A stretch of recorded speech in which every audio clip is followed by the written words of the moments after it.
এখন আছি রামকৃষ্ণপুর তো বুড়বুড়িয়া গোদারা ঘাটে দেখতে পাচ্ছেন ওয়াইব্রিজ একটু যাবো এবার।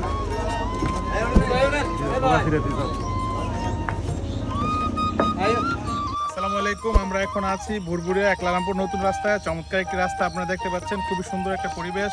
আমরা আজকে এই জায়গায় ঘুরতে আসছি।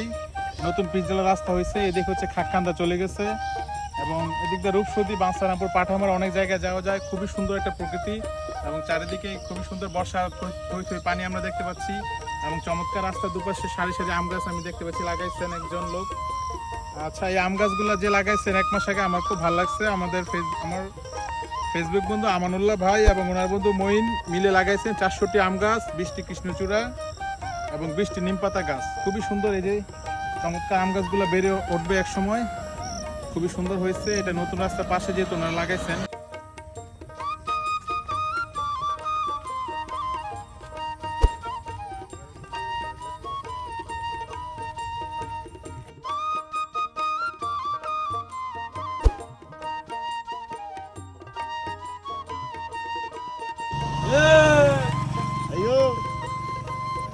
এই যে রাস্তার দুপাশে কি চমৎকার শাপলা দেখা যাচ্ছে, শাপলা, শালুক, পান পাতা, ওখানে হাঁস আছে। প্রকৃতিটা খুবই সুন্দর।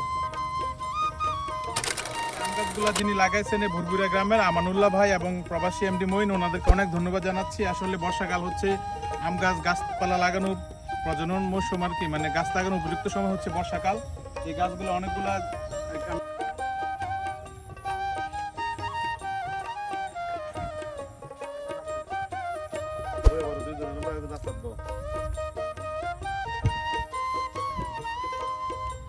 আচ্ছা, যারা এই একলারামপুর নতুন রাস্তার মধ্যে আপনারা এই আম গাছগুলো লাগাইছেন, বৃক্ষরোপণ করছেন, অনেকগুলো গাছ আমি দেখতে পাচ্ছি মারা যাচ্ছে। তো আপনারা যারা এদিকে গ্রামবাসী আছেন, একলারামপুর, হোগলাকান্দি, খাক্কান্দা লোকজন, এই রাস্তা রক্ষণাবেক্ষণ এবং পরিবেশ রক্ষা এই গাছগুলো আবার রোপণ করে দিবেন।